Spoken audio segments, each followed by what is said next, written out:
Hallelujah. खुदा यीशु मसीह के अजीम और प्यार नाम में मेरी तरफ से आपको बहुत बहुत सलाम। मैं अजहर नाबनीर आपके साथ मौजूद हूँ और आप देख रहे हैं प्रोग्राम आइज़िक टीवी का संडे स्कूल हमारा कल हमारे बच्चे। बड़ा ये खूबसूरत प्रोग्राम होता है और आप इसमें देखते हैं कि किस तरह से बच्चे जो हैं वो खुदा के कलाम को सीख रहे हैं, बाइबल वर्सेस को याद करते हैं, स्टोरीज़ को आपके साथ शेयर किया जाता है। और ये बच्चे जो हैं मैं ये समझती हूँ कि हमारा आने वाला कल है, क्योंकि ये खुदा के कलाम को सीखते हैं और दूसरों तक भी शेयर कर रहे होते हैं। और उन बच्चों तक जो कि घरों में बैठे वॉच कर रहे होते हैं, वो बच्चे भी घर में बैठे सीख रहे होते हैं। तो आज मैं आपके साथ इमसाल उसका 19वां बाब उसकी 21वीं आयत तलावत करना चाहती हूँ। आदमी के दिल में बहुत से मंसूबे हैं, लेकिन सिर्फ खुदावंद का इरादा ही कायम रहेगा। आमीन। और जैसा कि आप जानते हैं कि हमेशा मेरे साथ मेरे बड़े भाई पास्टर अनिल मौजूद होते हैं। आज भी बड़ा ही खूबसूरत टॉपिक हम आपके साथ शेयर करेंगे और अभी वक्त है कि हम उनको शो में वेलकम कहें। तो जी ब्रदर अनिल, आपको शो में वेलकम कहते हैं। कैसे आप? जी बिल्कुल ठीक ठाक। आप कैसे हैं? मैं बिल्कुल ठीक हूँ। खुदा की शुक्रगुजारी करते हैं आज के खूबसूरत दिन के लिए। एक बार फिर से खुदा ने ये मुमकिन किया कि हम अपने व्यूवर्स के साथ बात कर सकें, खुदा का कलाम शेयर कर सकें। तो क्या कहते हैं आप, जो वर्ड्स मैंने शेयर की थी? जी बिल्कुल, बड़ी खूबसूरत वर्ड्स है, इस पर भी आज हम बात करेंगे और यकीनन आज के प्रोग्राम से भी लोग बरकत पाएंगे। जी बिल्कुल। अभी वक्त है कि हम अपनी आंखों को बंद करें, सरों को झुकाएं और सताइश नवाज के साथ मिलकर दुआ मांगें।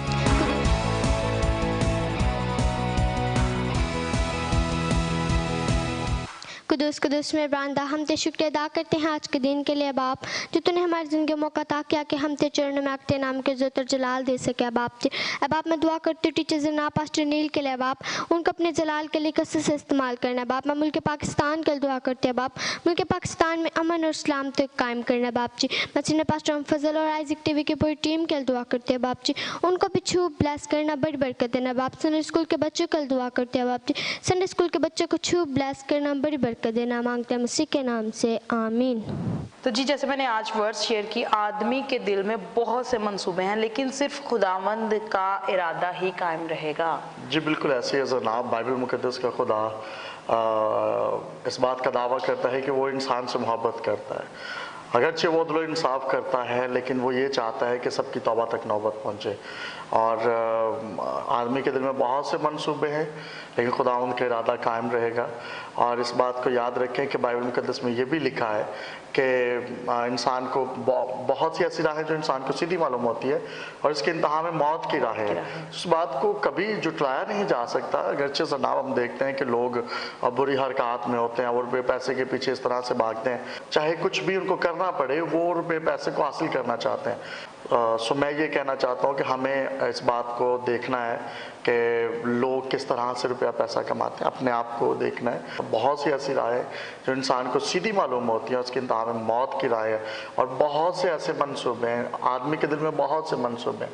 खुदावंद का इरादा कायम रहेगा, खुदावंद का इरादा हमारे लिए अच्छा है। ये साया की किताब में लिखा है कि खुदा के पास हमारे लिए भलाई के प्लान है। खुदा प्यार करता है, मोहब्बत करता है, उसके पास हमारे लिए भलाई के मंसूबा जाते हैं।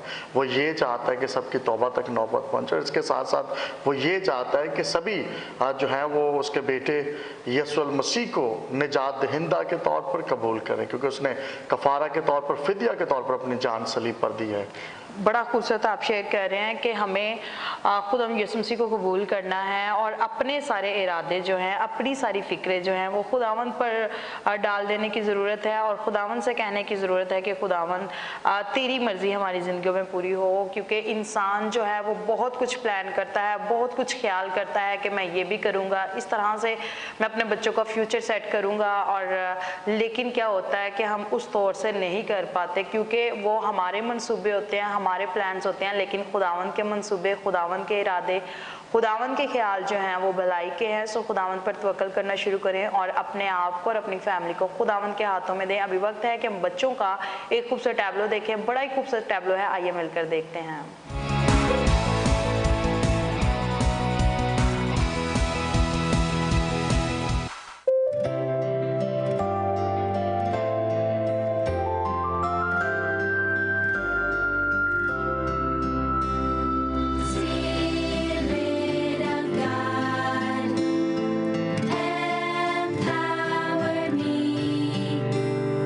Fill me with strength to have hope.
अभी आपने ये खूबसूरत टैबलो देखा है, स्पिरिट ऑफ गॉड।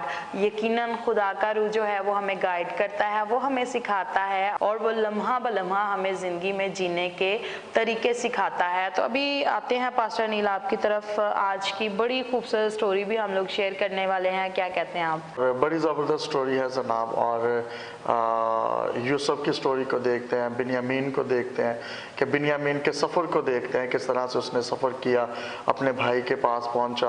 और अगरचे मैं ये समझता हूँ यूसुफ के अंदर जनाब मोहब्बत थी, उसके भाइयों ने जो कुछ भी उसके साथ किया। सो बाइबल हमें ये बताती है कि आपके जो खिलाफ हैं, वो जो कुछ भी आपके खिलाफ करें, आप खुदावन में कायम रहें, आप खुदावन में उनको मुआफ़ करते रहें। यूसुफ ने एक बार भी उनसे ये नहीं कहा कि आपने मेरे साथ क्या किया, बल्कि यूसुफ जो है वो उनके लिए दुआ करता है, बल्कि उनको जो है वो राशन अनाज जो है वो देता है। सो मैं ये समझता हूँ कि ये बड़ी बरकत की बात है। खुदा ये चाहता है कि हम दूसरों को मुआफ़ करें, और ना सिर्फ मुआफ़ किया बल्कि भाइयों के साथ बैठा, उनके साथ खाना खाया। और बिन्यामीन की स्टोरी भी इसी तरह है, जो हम आगे चल के बच्चों से सुनेंगे। जी बिल्कुल, आज की स्टोरी बड़ी खूबसूरत स्टोरी है। और देखें कि जैसा आप कह रहे हैं कि उसने यूसुफ ने जो है वो अपने भाइयों को माफ़ किया, और देखें कि खुदा ने उसको चुना हुआ था, खुदा का इरादा और खुदा का ये मंसूबा था, खुदा का ये प्लान था। और हम देखते हैं कि खुदा ने यूसुफ को किस तरह से इस्तेमाल किया। वही भाई जो उसे हसद कर रहे हैं, और वही एक वक्त आता है कि उसी के पास जाते हैं उससे अनाज लेने के लिए। लेकिन यूसुफ की मोहब्बत को देखें आपके, यूसुफ के दिल में वो गिले शिकवे और या कुछ भी नहीं था। उसने माफ़ किया और उसने खुद उठकर उनका इस्तकबाल किया, बदला लेना नहीं चाहा और सारे लोग हैं।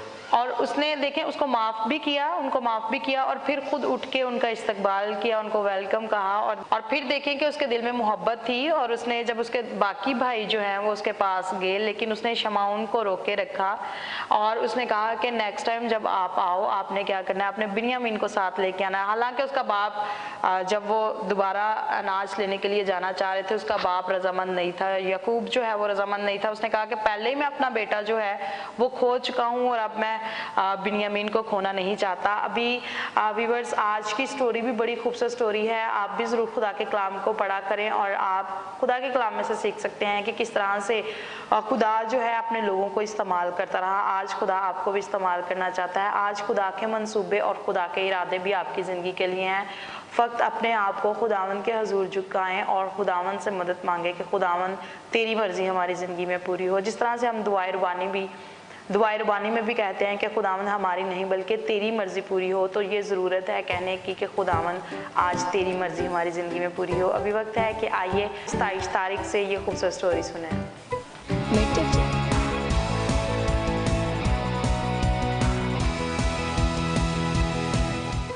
मेरी तरफ से आप सबको सलाम। मेरा नाम 27 तारीख है। आज की मेरी स्टोरी का टॉपिक है बिन्यामीन का सफ़र। रफ्ता रफ्ता मिस्र से लाया हुआ अनाज ख़त्म होने लगा, और याकूब का बड़ा कुंबा भूख का सोच सोच कर परेशान होने लगा। एक दिन याकूब ने अपने बेटों से कहा, तुम्हें एक दफ़ा फिर मिस्र जाकर अनाज लाना होगा। उन्होंने जवाब दिया, हम सिर्फ इसी सूरत में वहाँ जा सकते हैं कि बिन्यामीन भी साथ जाए। याकूब पुकार उठा, हरगिज़ नहीं, यूसुफ मर चुका है, शमाउन कैद में है, और अब तुम बिन्यामीन को भी ले जाना चाहते हो। उन्होंने दलील दी कि अगर बिन्यामीन हमारे साथ ना हुआ तो हम सबको जासूस करार देकर सजाए मौत दे दी जाएगी। अब यहूदा, जिसने बरसों पहले यूसुफ को फरोख्त कर देने की सलाह दी थी, याकूब से कहने लगा, मैं इसका जिम्मा लेता हूँ कि बिन्यामीन की हिफाजत अपनी जान की तरह करूँगा। अगर उसे वापस साथ ना लाया तो हमेशा के लिए गुनहगार ठहरूंगा। याकूब ने दिल पे पत्थर रख कर इजाज़त दे दी। वो मिस्र को रवाना हुए तो याकूब उदास निगाहों से उन्हें जाते देखता रहा। वो मिस्र पहुँचे और यूसुफ के मकान पर हाजिर हुए तो उनका खैर मुकद्दम किया गया और नरम सलूक किया गया। ये देखकर उन्हें तसल्ली हो गई। जब इतने तोइल अरसे के बाद यूसुफ ने अपने सगे भाई बिन्यामीन को देखा तो उसकी आंखों में आंसू आ गए और उसका दिल भर आया, मगर उसने अपने आप पर काबू रखा और कुछ जाहिर होने ना दिया। और शमाउन को रिहा करने का हुक्म दिया और उनको रात के खाने के लिए दावत दी। जब वो रात के खाना के लिए दस्तरख्वान पर पहुँचे तो देखकर हैरान रह गए कि सब भाइयों को उनकी उम्रों के मुताबिक तरतीब से बिठाया गया है। ये बात इन मिस्रियों को कैसे मालूम हुई? यूसुफ अपने सामने से खाना उठाकर उनको देने लगा। यूसुफ के हुक्म पर बिन्यामीन को दूसरों से ज़्यादा हिस्सा दिया गया। ये देखकर उन भाइयों के दिल शुक्रगुजारी और तसल्ली से भर गए। उन्हें मालूम होता था कि हमारी मुसीबत ख़त्म हो गई है, अब हम दोबारा अनाज लेकर हिफाजत से अपने घर को रवाना हो जाएंगे। आमीन। सो मेरा ईमान है कि आज की स्टोरी के वसीला से आप सबों ने बहुत बरकत हासिल की होगी। Thank you and God bless all of you. जी, अभी आपने ये खूबसूरत स्टोरी सुनी। मेरा ईमान है कि आज की स्टोरी के वसीला से भी आपने बरकत को हासिल किया होगा। आपने देखा कि किस तरह से स्टोरीज़ बहुत ज़्यादा मुश्किल होती हैं समटाइम, और बहुत सारे मुश्किल नाम भी होते हैं, लेकिन बच्चे जो हैं वो खुदा के कलाम को सीख रहे हैं और खुदावन के कलाम में बढ़ रहे हैं। तो जितने भी व्यूअर्स देख रहे हैं, अगर आप भी खुदा के कलाम को सीखना चाहते हैं तो आप ज़रूर इस प्रोग्राम में से और इसी तरह से हमारे बाइबल कॉलेज में से भी पास्टर अनिल खुदा के कलाम को सीख सकते हैं। जी बिल्कुल ऐसे ही है, और सियालकोट में बाइबल कॉलेज का आगाज़ कर दिया गया। खुदा उनके फजल से बथेरे बच्चे आ रहे हैं। मैं समझता हूँ कि वो जो टीनेज हैं, यंगस्टर हैं, उनको जो खिदमत में है, खुदावंद उनको भी इस बाइबल कॉलेज में ला रहा है और इनको जो है वो बाइबल कॉलेज में तालीम दी जा रही है। सो जितने भी आप देख रहे हैं, अगर आप बाइबल कॉलेज को ज्वाइन करना चाहते हैं, सियालकोट से हैं, सियालकोट के गिरदोनवास से हैं, यंगस्टर हैं, खुदा की खिदमत करना चाहते हैं, तो आप ज़रूर इस बाइबल कॉलेज को ज्वाइन कर सकते हैं। नीचे स्क्रीन पर आए हुए इस नंबर पर आप ज़रूर मैसेज सेंड कर सकते हैं ताकि आप खुदा के कलाम को सीखें और फिर आगे जो है वो सिखाने का वसीला बन सकें। जी बिल्कुल, क्योंकि सुस्ती जो है वो इंसान को पीछे लेकर जाती है। तो अपनी ज़िंदगियों से आज हमें सुस्ती को निकालने की ज़रूरत है। टाइम वेस्ट नहीं करना, बल्कि उस वक्त को आपने कैद करना है और आपने खुदा के कलाम को सीखना है। ज़्यादा से ज़्यादा खुदा के कलाम को सीखें। बहुत दफ़ा क्या होता है कि हम लोग अपना टाइम जो है वो सोशल मीडिया पे वेस्ट कर रहे होते हैं, क्योंकि वहाँ से कुछ सीख नहीं रहे होते। और मैंने बहुत सारे ऐसे लोगों को भी देखा है कि वो अगर तो कुछ कर नहीं सकते, वो फजूल की वीडियो को बहुत ज़्यादा शेयर करते हैं, बहुत ज़्यादा लाइक करते हैं, लेकिन खुदा के कलाम की जहाँ तक बात आती है और उसको फैलाने में अपने हाथों को रोके रखते हैं। जी बिल्कुल ऐसे जनाब, और यहाँ में पता चलता है कि उनकी रवशें कैसी हैं। वो दुनिया में जिस्मानी ख्यालात में रहता है, रूहानी ख्यालात में रहता है। तो फिर इस बात का मुआवजा वो खुद कर रहे हैं। सोशल मीडिया पर बैठे रहने से कुछ भी फ़ायदा नहीं है। अगर खुदा के कलाम को पढ़े तो ही हमेशा की ज़िंदगी है, तो ही इस दुनिया में सरफराजी है। बाइबल मुकद्दस में लिखा है कि सरफराजी खुदा की तरफ से है। ज़बूर कानून में लिखा है कि मैं उसे सरफराज करूंगा, यानी खुदा सरफराज करने वाला जनाब। तो इस बात को समझें। सोशल मीडिया पर बैठकर जो है वो वीडियोस देखते रहते हैं या इस तरह का बुरा मवाद जो है वो एक दूसरे को फॉरवर्ड करते हैं। तो मैं ये समझता हूँ कि आज वक्त नहीं, वक्त बहुत कम है, यीशु आने वाला है। तो वक्त को गनीमत जाने, दुआ करते रहें, खुदा उनमें झुकते रहें और अपने गुनाहों से माफ़ी मांगते रहें, क्योंकि खुदा माफ़ करने की कुदरत रखता है। बड़ा खूबसूरत आपने शेयर किया, क्योंकि खुदा माफ़ करने की कुव्वत और कुदरत रखता है। खुदावन जो है वो जिंदा आसमानी बाप है। और जैसा कि बार आज हम बात कर रहे हैं मुआफ़ी पर और इसी के साथ साथ मोहब्बत पर। अगर खुदा की मोहब्बत आप में है तो फिर आप दूसरों को माफ़ भी कर सकते हैं। और दूसरी बात ये है कि आपने आज के बाद कोशिश करनी है कि आप एक दूसरे से मोहब्बत रखें, क्योंकि खुदा मोहब्बत है। खुदावन को अपनी ज़िंदगी में लें और खुदावन को काम करने का मौका दें। अभी वक्त है कि हम बच्चों से वर्सेस सुने। आइए मिलकर सुनते हैं। पहला यूना तीसरा बाप 8 जोर से गुनाह करता है इब्लीस से, क्योंकि इब्लीस शुरू से गुनाह करता रहा। खुदा का बेटा इसलिए ज़ाहिर हुआ था कि इब्लीस के कामों को डरे। आमीन। फिलिपियो 4 बाप 19 आयत। मेरा खुदा अपनी दौलत के मुवाफिक जलाल से मसीह यीशु में तुम्हारी हर एक एहतियाज रफा करेगा। आमीन। मत्ती 12 बाप 35 आयत। अच्छा आदमी अच्छे जाने से अच्छी चीज़ें निकालता है, बुरा आदमी बुरे जाने से बुरी चीज़ें निकालता है। आमीन। रोमियो 12 बाप 2 आयत। इस जहाँ के हम शक्ल ना बनो, बल्कि अक्ल नहीं हो जाने से अपनी सूरत भी बदलते जाओ। आमीन। जी, अभी आपने ये बच्चों से वर्सेस सुनी हैं और जितने भी बच्चे देख रहे हैं आप भी ज़रूर इसको रिकॉर्ड कर सकते हैं, इन हवालों को लिख सकते हैं और आप भी याद कर सकते हैं और स्क्रीन पे दिए गए नंबर पे आप हमें सेंड भी कर सकते हैं। खुदावंद आप सबों के साथ और खुदावंद आपको बहुत बहुत बरकत दे। आप यूं ही खुदावंद में बढ़ते और तरक्की करते चले जाएं, हमारी दुआ आपके साथ है। और जितने भी संडे स्कूल टीचर्स वॉच कर रहे हैं, आज मैं आपसे कहना चाहती हूँ कि आप ज़रूर बच्चों को मेमोराइज वर्सेस दिया करें। एक माह में आप 8 से 10 वर्सेस बच्चों को दे सकते हैं। इससे यह है कि बच्चे खुदा के कलाम को सीख सकते हैं और एक साल में वो बहुत सारा खुदा का कलाम जो है वो जुबानी याद कर लेंगे। तो अभी आते हैं पास्टर अनिल आपकी तरफ। आप क्या कहते हैं कि बहुत सारे ऐसे संडे स्कूल टीचर्स हैं जो कि बच्चों को वर्सेस तो देते हैं, लेकिन जब बच्चे याद नहीं करते और फिर वो आहिस्ता आहिस्ता सोचते हैं बच्चों को कोई और एक्टिविटी करवाई जाए। बच्चे जो है वो ज़्यादा गेम्स को लाइक करते हैं, क्या कहते हैं आप? जी बिल्कुल ऐसे है जनाब, और मैं समझता हूँ कि बच्चों को वर्सेस भी देनी चाहिए और इसके साथ साथ दूसरी एक्टिविटीज़ में भी होना चाहिए, क्योंकि आज बच्चे जो है वो फुटबॉल फिज़िकली खेलने के बजाय या क्रिकेट बाहर ग्राउंड में जाकर खेलने के बजाय या कोई और गेम बाहर जाकर खेलने के बजाय बच्चों के साथ वो भी फ़ोन पे ही बैठ के घर पे खेल रहते हैं। तो मैं ये समझता हूँ इस तरह से बच्चे जो हैं वो बैठे रहेंगे और उनकी नशोनुमा या ग्रोथ जो है फिज़िकली उस तरह से नहीं हो पाएगी।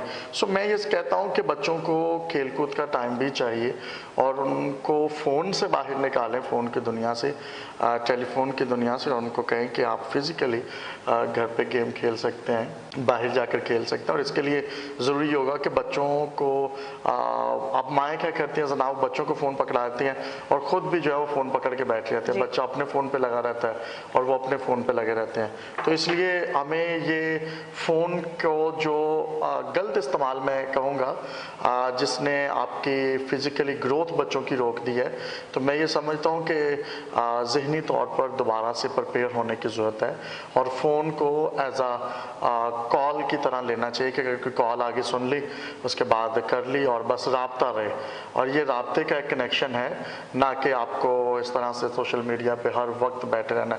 लोग घंटों घंटे जनाब अपना वक्त ज़ाया करते हैं। जी बिल्कुल, आप ठीक कह रहे हैं कि लोग घंटों घंटे जो हैं वो सोशल मीडिया पे ज़ाया कर रहे होते हैं और देखते हैं कि आहिस्ता आहिस्ता उनके सोचने समझने की जो सलाहियत है वो कम होना शुरू हो जाती है, क्योंकि मोबाइल फ़ोन जो है इसके अंदर इसको चार्ज किया जाता है और इसकी लाइट्स जो है जब आंखों पे पड़ती है तो आंखें भी ख़राब हो सकती हैं, नज़र भी कम हो जाती है, बहुत दफ़ा देखते हैं। और हम ये भी देखते हैं कि सोचने समझने की सलाहियत भी कम हो जाती है, क्योंकि उनका जो फोकस है वो उसी चीज़ पे धरा का धरा रह जाता है। वो सोचते नहीं है कि हमने आगे से क्या करना है, हमारा फ्यूचर क्या है, हमने कुछ बनना है, हमने कुछ काम करना है, कोई कमाई करनी है या कोई बिजनेस करना है। वो इस तरह से वो नहीं सोच रहे, सिर्फ और सिर्फ उनका एक ही फोकस और एक ही पर्पस रह जाता है कि फ़ोन को ही इस्तेमाल करना है और वीडियोस को देखना है। आप खुदावंद के कलाम को पढ़ सकते हैं, खुदावंद से मदद मांग सकते हैं और आप खुद से प्लान कर सकते हैं कि आप कौन सा बिज़नेस चूज़ कर सकते हैं, बिज़नेस की तरफ आएँ। आप डॉक्टर बनना चाहते हैं, इंजीनियर बनना चाहते हैं या आप वकील बनना चाहते हैं, तो आपको क्या करना है, आपको स्टडीज़ भी करनी है, स्टडीज़ किया करें और इसी तरह से आप जो हैं अच्छे मार्क्स लेके कामयाब हों, ताकि आने वाले वक्त में आप मुल्क पाकिस्तान के लिए और इसी तरह से अपने मामा पापा के लिए बाइसे फ़ख्र हों। खुदावंद आप सबों के साथ हो। अभी आते हैं पास्टर अनिल की तरफ और उनसे जानते हैं कि आज लास्ट पे आपके साथ क्या शेयर करेंगे।